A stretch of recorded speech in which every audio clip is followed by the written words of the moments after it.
Sarah Mitchell walked through the crowded airport terminal, her worn backpack slung over one shoulder and a small duffel bag in her hand.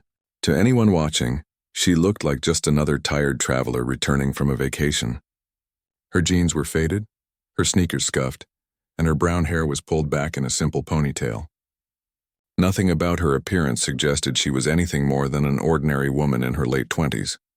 The flight from Bangkok had been long and turbulent, but Sarah barely noticed the discomfort. Her mind was already shifting gears, preparing for the quiet life she had planned for herself. After years of moving from place to place, she was finally ready to settle down. She had rented a small apartment in the suburbs of Denver, far from the chaos and noise of her previous life. All she wanted now was normalcy. As she made her way toward the baggage claim, Sarah's trained eyes automatically scanned the crowd. It was a habit she couldn't break, even though she told herself she was done with that life. She noticed the businessman checking his phone every 30 seconds, the mother struggling with 3 young children, and the elderly couple arguing quietly about their connecting flight. Normal people living normal lives. Sarah collected her single suitcase from the carousel and headed for the exit. The Denver air was crisp and clean, a welcome change from the humidity she had left behind in Southeast Asia. She hailed a taxi and gave the driver her new address, settling back into the worn seat as the city passed by outside her window. The apartment building was exactly what she had hoped for when she found it online. It was modest, unremarkable, and filled with the kind of tenants who minded their own business. Sarah climbed the stairs to the 3rd floor, keys jingling softly in her hand. Apartment 3B would be her fresh start. The space was small but functional, with white walls, beige carpet, and basic furniture left by the previous tenant. Sarah dropped her bags by the door and walked to the window overlooking the parking lot. Children were playing on the small playground nearby, their laughter drifting up through the glass. It was the kind of sound she had forgotten existed in her world. Over the next few weeks, Sarah established a routine that felt wonderfully ordinary. She found a job at a local bookstore, spending her days organizing shelves and helping customers find their next great read. The pay was modest, but it was enough for her simple needs. Her coworkers were friendly but not intrusive, accepting her quiet nature without question. In the evenings, Sarah would walk through the neighborhood, exploring the tree-lined streets and getting to know the rhythm of suburban life. She discovered a small cafe where she could sit with a cup of coffee and watch the world go by. She joined the local library and began working her way through the fiction section. For the first time in years, she felt herself relaxing. The apartment building's residents gradually became familiar faces. There was Mrs. Chen from 2A who always smiled and waved when they passed in the hallway. The young couple in 1C often held hands as they walked to their car each morning. The college student in 3A played his music too loud but was polite when Sarah mentioned it. These small interactions felt precious to her, reminders of the normal life she was building. Sarah was careful to keep her past locked away. When coworkers asked about her travels, she spoke vaguely about backpacking and seeing the world. When neighbors inquired about her background, she mentioned growing up in various places due to her father's work. The stories were partially true, which made them easier to tell convincingly. She had chosen Denver specifically because it was far from any place she had worked before. The mountain city offered anonymity and a chance to disappear into the crowd of transplants who had come seeking fresh starts. Sarah threw away the burner phones that had once been her lifeline and closed the offshore accounts that had funded her previous existence. She was determined to leave that world behind completely. The nightmares came less frequently now, though they still visited her sleep occasionally. In them, she was back in the humid jungles or dusty compounds, making split-second decisions that meant the difference between life and death. She would wake with her heart racing, her body tense and ready for action that never came. But as the weeks passed, even these reminders of her former life began to fade. Sarah's greatest challenge was learning how to be still. Her body had been trained for constant alertness, always ready to move, to fight, to run. Now she spent hours sitting behind the bookstore counter, helping customers choose between romance novels and mystery thrillers. The forced inactivity was almost painful at first, but gradually she began to appreciate the peace it brought. She started taking yoga classes at a studio near her apartment, finding that the controlled movements and focused breathing helped quiet her restless mind. The instructor, a soft-spoken woman named Lisa, never asked about the small scars that marked Sarah's arms and hands. In this new world, people seemed content to accept others at face value. One evening, as Sarah was walking home from the grocery store, she noticed a black sedan that had been parked on her street for 3 days. Her old instincts kicked in immediately, cataloging details about the vehicle and its occupants. But she forced herself to keep walking, reminding herself that she was being paranoid. This was her new life, and black sedans were just cars, not threats. The weeks turned into months, and Sarah began to believe she had truly escaped. She made tentative friendships with her coworkers and even accepted an invitation to a neighborhood barbecue. Watching families laugh and children play, she felt a deep contentment settling over her. This was what she had been searching for without even realizing it. As summer approached, Sarah started planning small trips to explore Colorado's natural beauty. She bought hiking boots and a guidebook, imagining herself walking mountain trails instead of navigating urban battlefields. The future stretched ahead of her, peaceful and predictable. She had no way of knowing that her carefully constructed new life was about to collide with the world she thought she had left behind forever. The skills she had worked so hard to suppress would soon prove to be the only thing standing between her and disaster. The morning started like any other Wednesday. Sarah arrived at the bookstore early, unlocking the front door as the sun painted golden streaks across the empty street. She flipped on the lights and started the coffee machine, following the same routine she had perfected over the past 4 months. The familiar smell of brewing coffee mixed with the scent of old books created an atmosphere that had become her sanctuary. Around 10 o'clock, the first customers began trickling in. Sarah helped a retired teacher find a cookbook for her granddaughter and recommended a thriller to a businessman looking for something to read on his upcoming flight. These interactions had become precious to her, small connections that reminded her daily of the normal life she was building. It was just after lunch when Sarah noticed the man in the gray jacket. He had been browsing the history section for over an hour, but his eyes kept drifting toward the front counter where she worked. Her old training whispered warnings, but Sarah pushed the thoughts away. Denver was full of tourists and people with time to kill. There was nothing unusual about someone spending an afternoon in a bookstore, but when the man approached the counter with a book about World War II battles, Sarah's instincts sharpened. His hands were calloused in specific ways that spoke of weapons training, and he carried himself with the controlled posture of someone accustomed to violence. When he spoke, his accent carried hints of Eastern Europe that he was trying hard to suppress. "Interesting reading?" Sarah asked casually as she rang up his purchase, her voice betraying none of her growing concern. "History teaches us many lessons," the man replied, his dark eyes studying her face intently. "Sometimes the past has a way of catching up with the present." Sarah handed him his change, noting how his fingers lingered just a moment too long when they touched hers. The gesture was subtle but unmistakable, a test to see if she would react. She smiled politely and thanked him for his business, playing the role of the helpful bookstore clerk perfectly. After he left, Sarah found herself checking the security cameras more frequently. The bookstore's system was basic, designed more to prevent shoplifting than to monitor professional threats, but it gave her some view of the street outside. She told herself she was being paranoid, that months of peaceful living had made her jumpy over nothing. The afternoon passed without incident, but Sarah couldn't shake the feeling that she was being watched.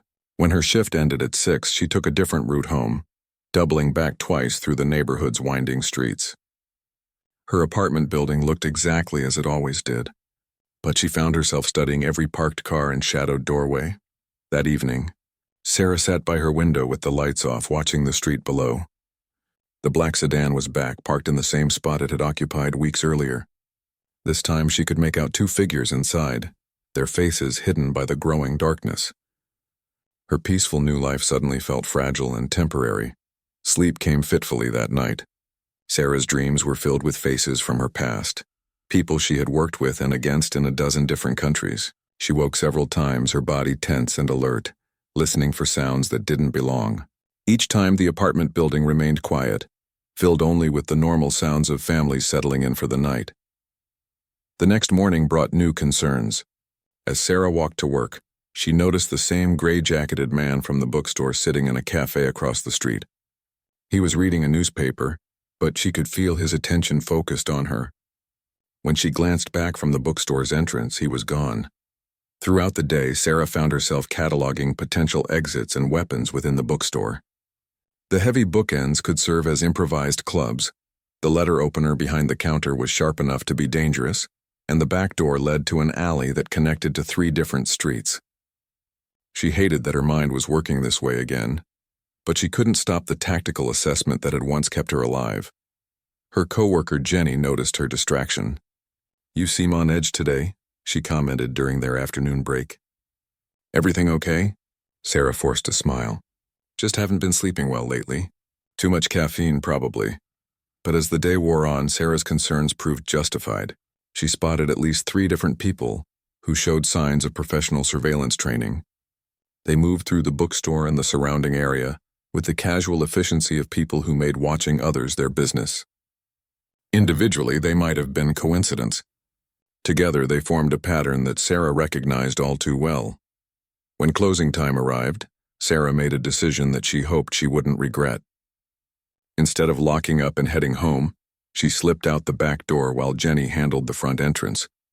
The alley was empty, but Sarah moved quickly, using the shadows and her knowledge of the neighborhood's layout to her advantage. She made her way home through a route that would expose anyone following her, doubling back through a small park and cutting through the parking lot of a grocery store. By the time she reached her apartment building, she was confident that she had avoided immediate surveillance. But she knew the reprieve would be temporary. Sarah's apartment felt different now, less like a sanctuary and more like a potential trap. She moved through the room systematically, checking for signs of intrusion and identifying anything that could be used as a weapon or tool. The baseball bat she had bought months ago for protection against ordinary criminals suddenly seemed woefully inadequate. As night fell, Sarah positioned herself where she could watch both the street and the building's entrances. The black sedan returned just after 9 o'clock, parking in its usual spot. This time she counted at least 4 occupants, and she could see the outline of communication equipment on the dashboard. The reality of her situation was becoming clear.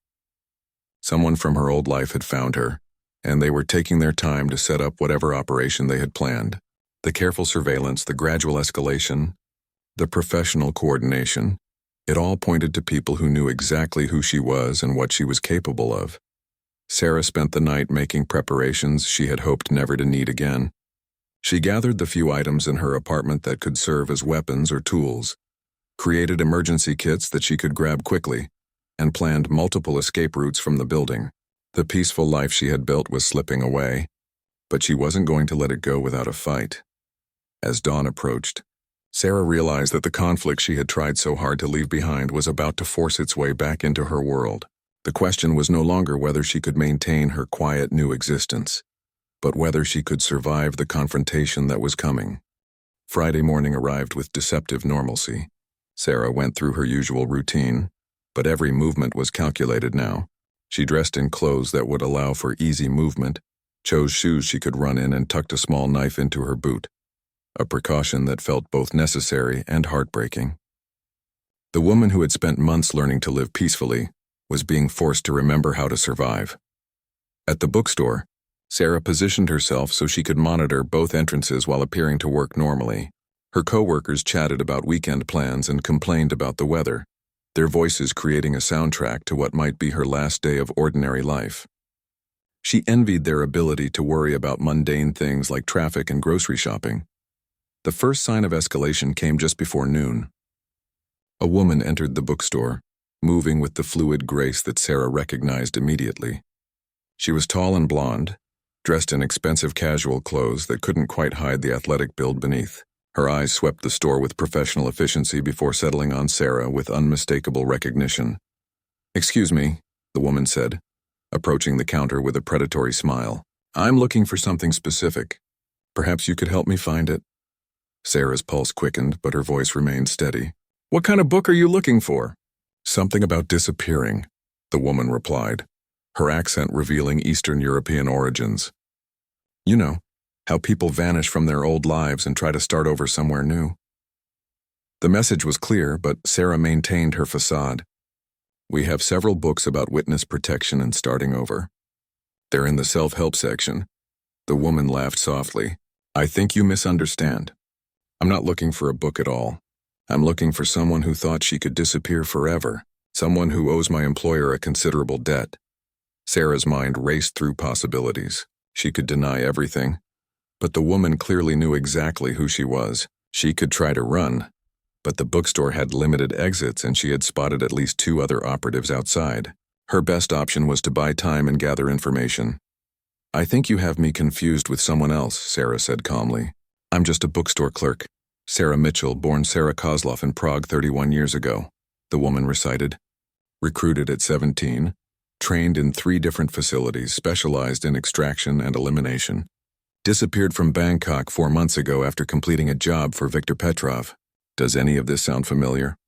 The use of her real name hit Sarah like a physical blow. She had buried Sarah Kozlov so deep that hearing it spoken aloud felt like meeting a ghost from another lifetime. Viktor Petrov's name brought back memories she had tried hard to forget. The humid nights in Bangkok, the target who had been marked for elimination, and the job that had gone wrong in ways that still haunted her dreams. Even if that were true, Sarah said carefully, what would this person supposedly owe your employer? $2 million in diamonds that went missing from a certain hotel safe, the woman replied. Plus interest, of course. Victor is a patient man, but patience has its limits. Sarah's blood ran cold. The diamonds had been payment for the Bangkok job, but when everything went sideways, she had been forced to improvise. In the chaos that followed, the gems had ended up in her possession rather than Victor's. She had told herself that taking them was justified compensation for the hell she had endured, but apparently Victor disagreed. Hypothetically, Sarah said, what if this person no longer had access to what was taken? The woman's smile turned dangerous. Then we would have to discuss alternative forms of payment. Victor has several creative ideas about how debts can be settled. Before Sarah could respond, the woman stepped back and spoke into a small device clipped to her collar. Target confirmed. Begin phase 2. Sarah's training kicked in immediately. She dropped below the counter as the bookstore's front windows exploded inward, showering the interior with glass. Customers screamed and ran for the exits as armed figures in tactical gear burst through the destroyed entrance. Sarah crawled toward the back of the store, using the book stacks for cover as automatic weapons fire erupted behind her. Jenny was crouched behind the poetry section, her face white with terror. "Sarah, what's happening?" she cried. "Stay down and don't move," Sarah ordered, her voice carrying an authority that surprised them both. The quiet bookstore clerk was gone, replaced by someone who had survived situations like this before. Sarah reached the back office and grabbed the emergency kit she had hidden there the night before. Inside were items that would have seemed strange for a bookstore employee to possess. Smoke grenades, flashbangs, and a compact pistol she had kept despite her vow to leave violence behind. The weapons felt familiar in her hands, muscle memory taking over despite months of peaceful living. The attackers were moving through the store systematically, clearly following a plan designed to capture rather than kill. They wanted her alive, which gave Sarah both an advantage and a complication. If they had wanted her dead, this would have been over already. But Victor's desire to recover his diamonds meant she had room to maneuver. Sarah used the store's layout to her advantage, moving between the tall book stacks like a ghost. She had memorized every corner and hiding spot during her months of working there, and now that knowledge became tactical intelligence. The attackers were skilled, but they were operating in her territory now. The first operative rounded the corner near the mystery section just as Sarah triggered a smoke grenade. The gray cloud filled the narrow aisle and Sarah used the confusion to slip behind him. A quick strike to the carotid artery sent him crashing into a shelf of hardcover novels, unconscious before he hit the ground. Sarah claimed his weapon and communication device, listening to the chatter between the remaining team members. They were coordinating their search pattern, trying to box her in near the back exit. She counted at least 4 voices, plus the blonde woman who was directing operations from outside. The second operative came looking for his missing teammate and walked directly into Sarah's trap. She had rigged a bookshelf to topple when triggered, and the heavy wooden structure caught him across the chest, pinning him beneath a cascade of travel guides and cookbooks. His weapon clattered across the floor, and Sarah added it to her growing arsenal. But the remaining attackers were adapting to her tactics. They began using the store's customers as human shields, herding the terrified civilians toward the back where they knew Sarah was hiding. She could hear Jenny sobbing somewhere in the chaos. and the sound filled Sarah with rage that burned away any remaining hesitation. Sarah had spent months learning to be peaceful, but some skills never truly fade. As the tactical situation deteriorated around her, she felt herself slipping back into the mindset that had once made her one of the most effective operatives in the business. The quiet life she had built was already destroyed. Now the only question was whether she would survive long enough to build another one. The battle for the bookstore was just beginning, and Sarah was about to remind everyone involved why she had earned her reputation in the first place. The bookstore had become a battlefield, its peaceful atmosphere shattered by violence and fear. Sarah crouched behind the overturned information desk, her mind calculating angles and possibilities with the cold precision that had once made her legendary. The sound of her coworkers and customers in distress fueled a rage that burned away any remaining traces of the quiet life she had tried to build. Through her stolen communication device, Sarah listened to the attackers' coordination. They were professional, but they had made a critical error. They had assumed she would try to escape rather than fight. Victor's team expected to find a woman who had gone soft during months of suburban living, not the operative who had once cleared an entire compound in Sarajevo, using nothing but improvised weapons and superior tactics. The third operative moved cautiously through the science fiction section, his rifle sweeping left and right as he searched for his target. Sarah had positioned herself in the ceiling above the cookbook aisle, using the bookstore's old architecture to her advantage. The building's renovation had left gaps between the drop ceiling and the original structure, creating a hidden pathway that the attackers hadn't considered. Sarah dropped silently behind the operative, landing with the fluid grace of someone who had performed similar maneuvers hundreds of times. Before he could turn, she had wrapped her arm around his throat in a blood choke that rendered him unconscious in seconds. His weapon joined her growing collection, and she quickly stripped him of ammunition and communication gear. The blonde woman's voice crackled through the radio with growing frustration. "Status report. We should have had her by now." "2 men down," came the reply from somewhere near the front of the store. "She's not running. Target is engaging." Sarah smiled grimly. They were finally beginning to understand what they were dealing with, but the realization had come too late. She moved through the store like a predator, using every lesson learned in a dozen different conflicts to turn the familiar space into a tactical maze. The fourth operative was using an elderly customer as a human shield, backing toward the rear exit while keeping his pistol pressed to the man's temple. Sarah could see the terror in the civilian's eyes, and it reminded her why she had tried to leave this world behind. But some situations demanded violence, and protecting innocent people was one of them. Sarah emerged from behind a display of bestsellers with her hands raised, appearing to surrender. "Let him go," she called out. "I'm the one you want." The operative relaxed slightly, thinking he had gained the upper hand. It was exactly the reaction Sarah had counted on. In one fluid motion, she dove forward and to the right, drawing her concealed pistol as she rolled. Her shot took the operative in the shoulder, spinning him away from his hostage and sending his weapon clattering across the floor. The elderly man stumbled to safety behind a rack of magazines, while Sarah secured the wounded operative's weapons. 4 down, at least 2 more outside, plus the blonde woman who was clearly running the operation. The odds were improving, but Sarah knew the most dangerous phase was still ahead. The remaining attackers had regrouped near the front entrance, using the destroyed windows as firing positions.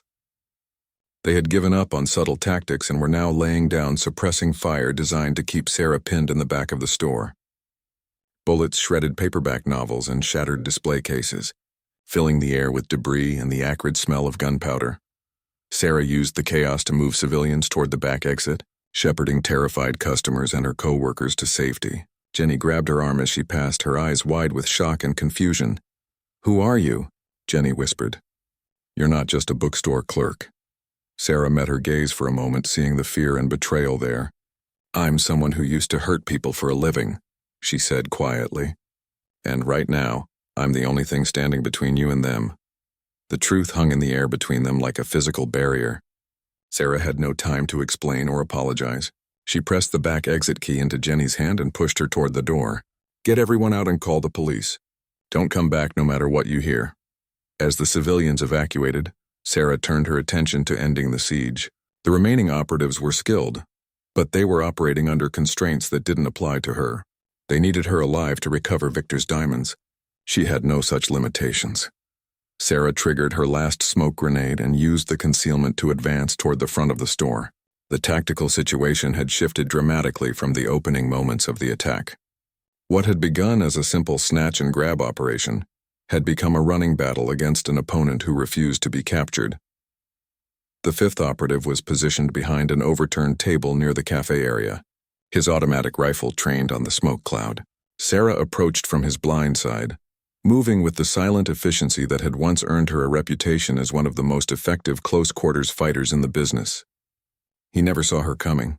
The struggle was brief but intense. The operative was strong and well-trained, but Sarah had advantages beyond mere skill.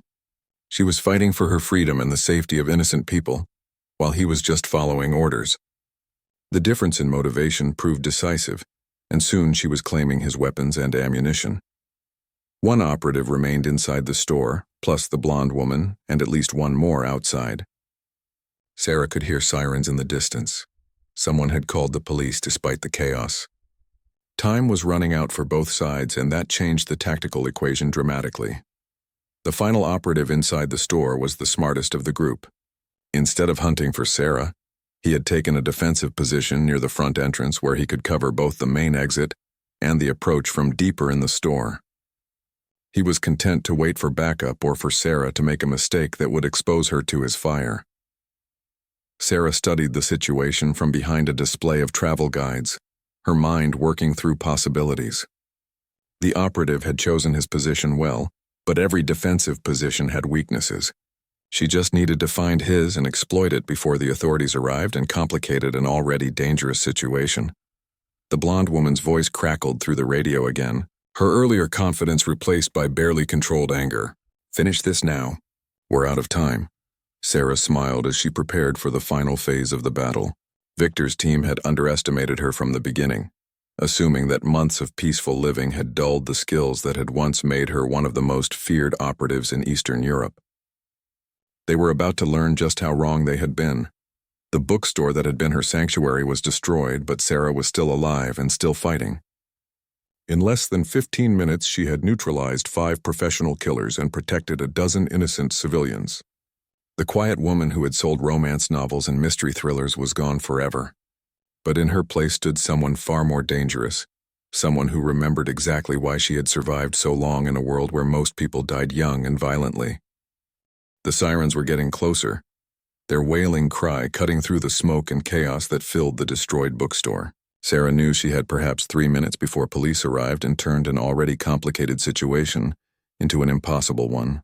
The final operative inside maintained his position near the shattered front windows, his weapon trained on the smoke-filled interior where he knew she was hiding. Sarah studied her opponent through the haze. He was patient and disciplined, exactly the kind of professional who had survived long enough to become dangerous. His positioning was nearly perfect. He could cover the main approaches while staying mobile enough to retreat if necessary. But Sarah had noticed something during her observation that he had missed. The bookstore's old sprinkler system had been activated by the smoke and gunfire, sending streams of water cascading from the ceiling. The operative had positioned himself directly under one of the main heads, and the constant drip was creating a small puddle at his feet. Sarah had seen men lose their footing on wet surfaces before, usually with fatal consequences. She moved silently through the ruined store, using the sound of falling water and distant sirens to mask her approach. The years in Denver had not dulled her abilities. If anything, the months of forced peace had sharpened her focus. Every movement was calculated, every step planned 3 moves ahead. Sarah triggered a small distraction by knocking over a display rack near the romance section. The operative turned toward the sound, his rifle tracking the movement automatically. In that instant of divided attention, Sarah emerged from behind a tall bookshelf and threw one of her remaining flashbang grenades directly at his position.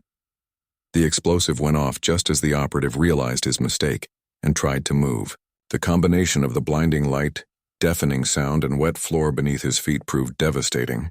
He stumbled backward, his rifle firing wildly into the ceiling as he lost his balance and crashed into a display of bestsellers. Sarah was on him before he could recover, her movements flowing with the deadly precision that had once made her untouchable in close combat. The struggle lasted only seconds before she had secured his weapons and rendered him unconscious. 5 down. At least 2 more outside. Through the broken windows, Sarah could see the blonde woman pacing beside a black SUV, speaking rapidly into her phone.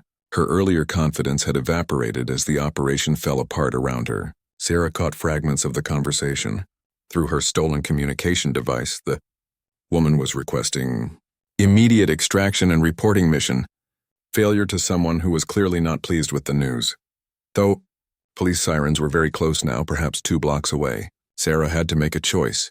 She could wait for law enforcement to arrive and try to explain the situation, or she could take the fight to the remaining operatives before they could escape. Given her illegal immigration status and the questions that would arise about her true identity, waiting for police seemed like a poor option. Sarah gathered weapons and ammunition from the defeated operatives, creating a mobile arsenal that would have seemed impossible for one person to carry. But years of training had taught her to move efficiently even when heavily armed.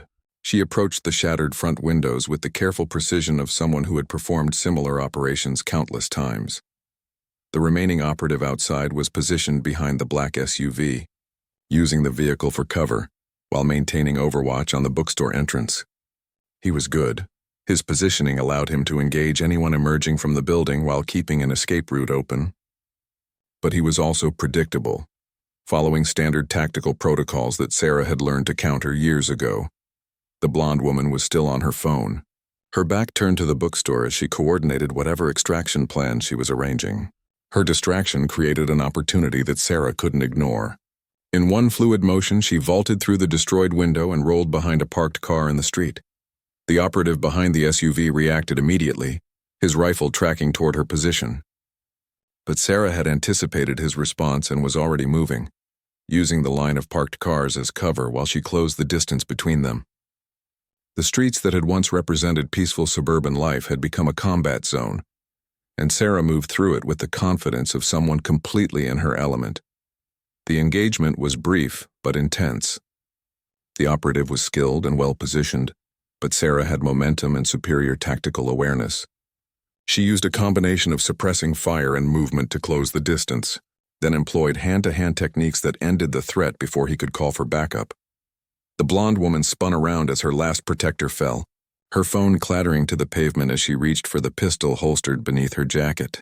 But Sarah was already moving, covering the distance between them with the fluid grace of a predator who had finally cornered her prey. "The diamonds," the woman said, her voice steady despite the desperate situation. "Victor will never stop hunting you. Return what you took and he might let you live." Sarah kept her weapon trained on the woman while she considered the offer. The diamonds were hidden in a safety deposit box 3 states away. Insurance against exactly this kind of situation. She could retrieve them and buy her freedom, but she knew that Victor was not a man who forgave betrayal. Even returning his property would only delay the inevitable. "Victor should have left me alone," Sarah replied, her voice carrying the cold certainty of someone who had made a difficult decision. "I tried to disappear. I tried to live quietly. But if he wants to play this game, I'll remind him why people used to fear my name." The blonde woman's eyes widened as she finally understood who she was truly dealing with. The reputation that Sarah had tried so hard to bury was written in the defeated operatives, scattered throughout the bookstore, and the tactical precision with which she had dismantled an entire team of professionals. Police cars rounded the corner at the end of the street, their sirens now deafeningly loud in the afternoon air. Sarah had perhaps 30 seconds before law enforcement arrived and changed the nature of the situation completely. The blonde woman saw the approaching vehicles and smiled, thinking that rescue was at hand. "You can't escape now," she said confidently. "The police will have questions about all this destruction. Victor has connections everywhere. We'll have you within hours." Sarah looked at the approaching police cars, then back at the woman who had destroyed her peaceful life. The quiet bookstore clerk who had spent months learning to live without violence was gone forever. In her place stood someone who remembered exactly how to disappear, how to fight, and how to survive in a world where mercy was often a fatal mistake. The battle for the bookstore was over, but Sarah knew that the war was just beginning. Victor had found her once, which meant her new identity was compromised. But he had also made a critical error. He had reminded her of exactly who she used to be and why she had been so very good at it. The sirens were almost upon them, but Sarah was already planning her next move. She had 20 minutes to get out of Denver, and perhaps 24 hours before Victor's network could mobilize to hunt her again. It wasn't much time, but it would have to be enough. The police cars screeched to a halt just as Sarah made her decision. She couldn't afford to be caught in the web of questions and investigations that would follow. Too many people knew her face now, and Victor's connections in law enforcement would ensure that any official custody would be temporary at best. She had perhaps seconds before officers emerged from their vehicles and secured the scene. Sarah grabbed the blonde woman's arm and pulled her behind the black SUV, using her as a human shield while she assessed her options. The vehicle's keys were still in the ignition. Victor's team had been prepared for a quick extraction that would never come. Through the tinted windows, Sarah could see the tactical gear and communication equipment that confirmed this was a professional operation, funded by serious money. "You're making this worse for yourself," the woman hissed, her earlier confidence cracking, as police officers began shouting orders from behind their vehicles. "Victor has judges, prosecutors, police chiefs on his payroll. Even if you escape today, you'll never be safe." Sarah ignored the threats, her mind working through escape routes with the cold calculation that had once made her untouchable. The police had set up a perimeter around the immediate area, but they were responding to reports of a terrorist attack or mass shooting. Their focus would be on securing the scene and treating casualties, not on preventing the escape of a single individual who looked like a victim. She stripped off her blood-stained shirt, revealing a tank top underneath, and used the discarded clothing to create makeshift bandages around her arms. A few drops of the blonde woman's lipstick provided the appearance of facial injuries. In seconds, Sarah had transformed herself from an armed combatant into just another injured civilian caught in the chaos. "Stay here and don't move," Sarah ordered the blonde woman, securing her hands with zip ties taken from the tactical gear in the SUV. "If you try to follow me or contact Victor before I'm gone, I'll come back and finish what we started today." The woman's eyes showed she understood exactly what that meant. Sarah had demonstrated her capabilities thoroughly enough that any threats carried weight. She would stay put, at least long enough for Sarah to clear the immediate area. Sarah emerged from behind the SUV with her hands raised, calling out to the police officers who were advancing on the scene. "Help! There are people hurt inside the bookstore. I was just shopping when the shooting started." The officers who reached her first saw exactly what Sarah wanted them to see: a frightened civilian with minor injuries who had been caught in a terrorist attack. They quickly moved her away from the scene toward the ambulances that were arriving. Their attention focused on the destroyed bookstore and the reports of multiple gunmen inside. As paramedics began treating her superficial wounds, Sarah listened to the police radio chatter and emergency response coordination. The scene was chaos, exactly as she had hoped. Multiple agencies were responding, witness accounts were contradictory, and the focus was on securing the area rather than accounting. For every individual present, Sarah slipped away from the ambulance during the confusion of treating more seriously injured civilians who had been rescued from the bookstore. Her co-workers were being interviewed by detectives, but none of them had seen her leave the scene. To them, she was simply another victim who had been evacuated during the chaos. Moving through the crowd of emergency responders and curious onlookers, Sarah made her way to a used car lot 6 blocks from the bookstore. The elderly salesman was more interested in watching the news coverage of the incident than in properly securing his inventory. Sarah selected a nondescript sedan with expired temporary tags and had it started in less than 2 minutes. As she drove away from Denver, Sarah allowed herself one last look at the city that had briefly been home. The peaceful life she had built there was destroyed beyond repair, but she had learned something valuable in the process. She could live quietly when left alone, but when threatened, the skills that had once made her legendary were still there, sharp and deadly as ever. Her first stop was a storage facility in Colorado Springs, where she had kept emergency supplies and documents under another identity. Sarah had never truly believed she could escape her past completely, and the preparations she had made proved prophetic. Within an hour of leaving Denver, she had access to cash, weapons, and 3 different sets of identification documents. The safety deposit box containing Victor's diamonds was in Kansas City, a 12-hour drive from her current position. Sarah could retrieve them and attempt to negotiate some kind of peace, but she knew that Victor was not a man who accepted betrayal lightly. Even returning his property would only delay the inevitable conflict. Instead, Sarah made a different choice. She drove to a secure internet cafe in a small town outside Colorado Springs and began reaching out to contacts from her former life. If Victor wanted to play this game, she would remind the entire criminal underworld why crossing Sarah Kozlov had once been considered a death sentence. The first call was to Marcus Chen in Hong Kong, the information broker who owed her several favors from jobs they had worked together. Marcus confirmed what Sarah already suspected. Victor had put a substantial bounty on her head and mobilized assets across 3 continents to find her. But he also provided intelligence that Victor hadn't expected anyone to possess. The second call was to Elena Vasquez in Mexico City, an arms dealer who specialized in untraceable weapons and explosives. Elena was intrigued by the prospect of a conflict with Victor's organization and offered equipment and logistical support in exchange for a share of whatever Sarah recovered from her former employer. By midnight, Sarah had assembled a network of allies and resources that rivaled anything Victor could field. The quiet bookstore clerk was gone forever, but in her place stood someone far more dangerous, a professional killer with nothing left to lose and 4 months of suppressed anger to fuel her efforts at the war that Victor had started would end on Sarah's terms. She had tried to walk away from violence, but he had dragged her back into it. Now he would learn the difference between hunting a refugee and fighting a predator who had decided to stop running. Sarah spent the night planning her campaign against Victor's organization. She had money, weapons, allies, and most importantly, she had the element of surprise. Victor expected her to run or hide, to react defensively to his attacks. Instead, she would take the fight directly to him. The diamonds were just the beginning. Victor's empire was built on fear and the belief that he was untouchable. Sarah was going to prove him wrong, one target at a time, until the criminal underworld remembered why her name had once been whispered in the darkest corners of Eastern Europe. The bookstore siege had lasted only 20 minutes. But those 20 minutes had changed everything.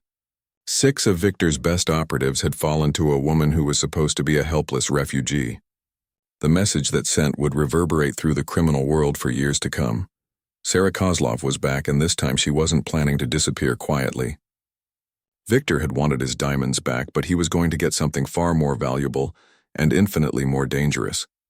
A reminder of why some people should never be disturbed when they're trying to live in peace.